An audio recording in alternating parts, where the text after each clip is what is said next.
Bon.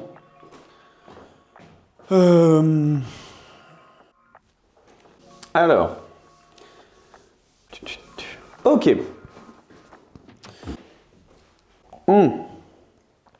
Bonjour à tous. Aujourd'hui, on est toujours en train de corriger l'examen d'entrée de Polytech de juillet 2022. Donc on va faire la partie analyse, on va résoudre la question 3. Donc l'ex s'attaque plus à un problème d'optimisation. Donc normalement, c'est pas trop compliqué, on parle un peu de modélisation, il faut juste bien comprendre ce qu'on est en train de faire. Et donc voilà, on a fait déjà la partie étude de fonction, on a fait la partie intégrale, maintenant on va faire un peu plus d'optimisation. J'espère que vous allez bien. Bienvenue à tous les nouveaux. Qu'est-ce que je peux dire de plus? Voilà, donc avant de commencer, abonnez-vous, partagez, likez, laissez un commentaire, ça fait toujours plaisir. Cool. Bon, je pense qu'on est parti, on peut démarrer. Alors, donc ici on nous dit considérer la surface de révolution S obtenue par la rotation autour de l'axe X de la droite d'équation Y égale à mx limitée à X égale à 0 à L et M sont deux paramètres réels positifs. Et M et L sont deux paramètres réels positifs. Alors, à l'aide du calcul intégral, calculé en fonction de M et L le volume V du solide de la révolution, délimité par S et par le plan X égale à L. Bon, beaucoup d'informations. Ah oui, dernière chose. Toujours les derniers trucs à dire. Normalement, j'essaie de pas trop détailler dans la vidéo pour essayer que ça reste assez un peu comestible ou digérable. Non, j'essaie de faire en sorte que la vidéo soit pas trop chargée en maths. Donc, je mets, si jamais ça vous intéresse et que vous voulez plus le détail, ou en tout cas, genre, moi je vous donne un peu le feeling et une espèce de méthodologie. Maintenant, si vous voulez vraiment avoir le détail du calcul, je vous mets ça dans la description. Donc, vous allez avoir ma correction écrite, etc. Premier, deuxième lien. Maintenant, on est vraiment parti. Donc, en gros, on nous dit, on a notre plan XY, on a une droite Y égale à MX. Ok. On a le plan X égale à L. Ok. Et donc en fait, ce qui se passe, c'est qu'on fait une rotation autour de l'axe X de cette droite Y égale à MX. Ok. Donc on va vraiment avoir une rotation. Et qu'est-ce qu'on va générer? On va générer un cône. Hop. Ok.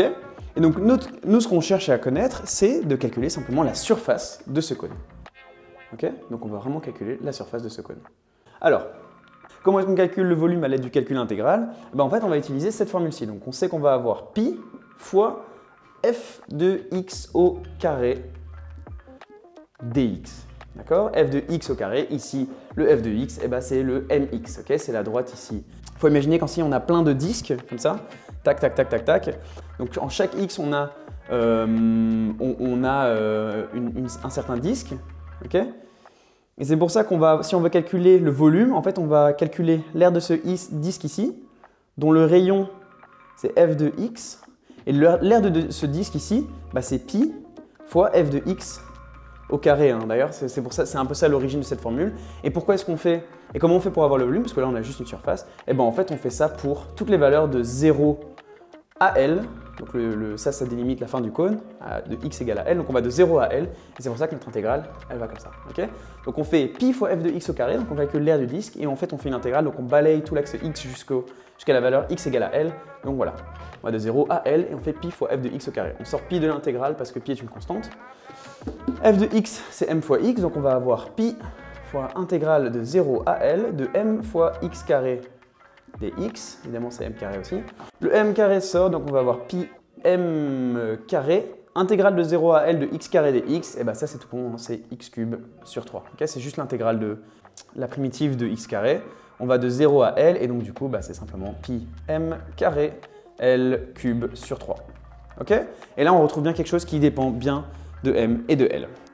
Ok, donc on a résolu la question A. Cool. Bon.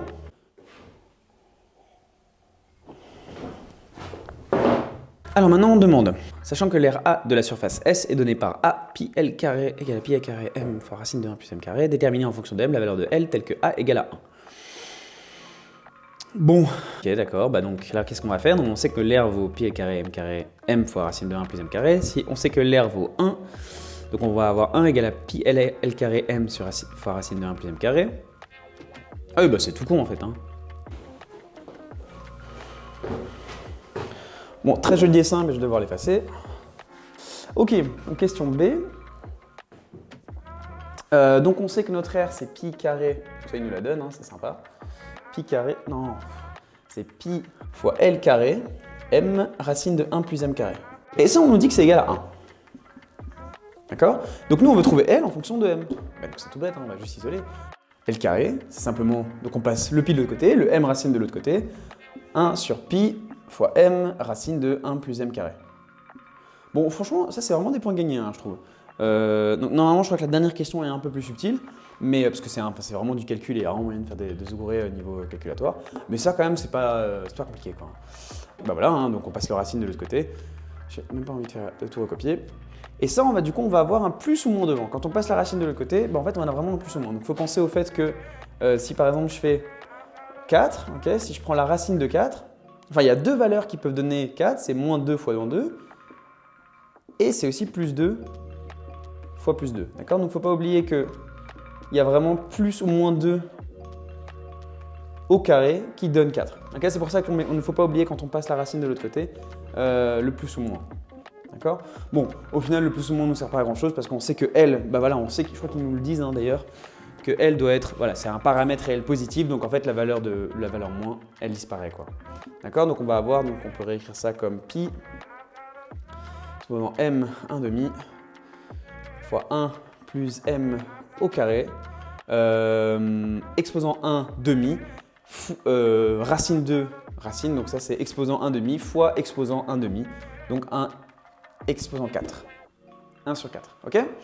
Là, j'ai juste fait, imagine qu'en dessous, tu vas avoir 1 exposant 1 demi. Donc là, tu vas avoir 1 exposant 1 demi fois 1 exposant 1 demi. On a vu par les propriétés des puissances dans une autre vidéo que je vous mets juste ici. Là, je sais plus. Oh, le youtubeur, quoi. Donc, on va avoir 1 demi fois 1 demi qui donne A exposant 1 quart. Ok, bon. Tout ça pour ça. Donc, du coup, on a L qui vaut ceci. Nickel, on a répondu à la question. Allez, next. Alors là, on a dit exprimer pour une aire fixée le volume V en fonction de M. Mais donc voilà, c'est ça en fait. Hein. Donc là, on a juste trouvé la valeur de L. Nous, on sait qu'on a, donc pour une aire A égale à 1, on a un L qui vaut ceci. On avait vu que V valait, c'était quoi déjà? Pi M carré L cube sur 3, il me semble. Donc ça veut dire que bah, du coup, on connaît la valeur de L. Donc en fait, L, on peut juste le mettre au cube. On met tout ça au cube et donc on le met simplement là-dedans.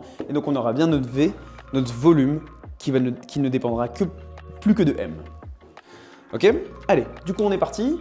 On a notre R qui vaut 1, on a trouvé notre L pour une R qui vaut 1 et on remplace juste notre L là-dedans et on a la réponse. C'est parti. Je vais juste directement remplacer. Donc on va avoir le L cube maintenant et le L on a dit que c'était 1 sur M pi, c'est 1 exposant 1 demi.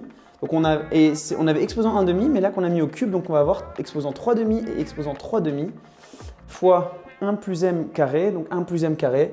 On avait dit que c'était exposant 1 quart, donc maintenant on va avoir exposant 3 quarts. Alors, si on utilise les exposants, c'est beaucoup plus simple. Donc là, on a pi fois m carré, et là on a m et pi exposant 3 demi. Et donc du coup, ce qu'on peut directement voir, c'est que on va avoir des simplifications hein, qui vont se faire ici. Hein. Donc ici, en fait, c'est comme si on avait 2 demi. Là, on a 3 demi. Donc en fait, on peut directement écrire, on va avoir le 1 tiers qui reste. Okay, on va avoir le pi qui devient pi exposant 1 demi. On va avoir le m, ça c'est m carré, donc c'est comme si on avait m exposant 4 demi fois m exposant 4 demi moins, enfin sur m exposant 3 demi, donc 4 demi moins 3 demi ça fait m exposant 1 demi fois 1 sur 1 plus m carré exposant 3 quarts. Ok? Donc là on a simplifié en tout cas au maximum.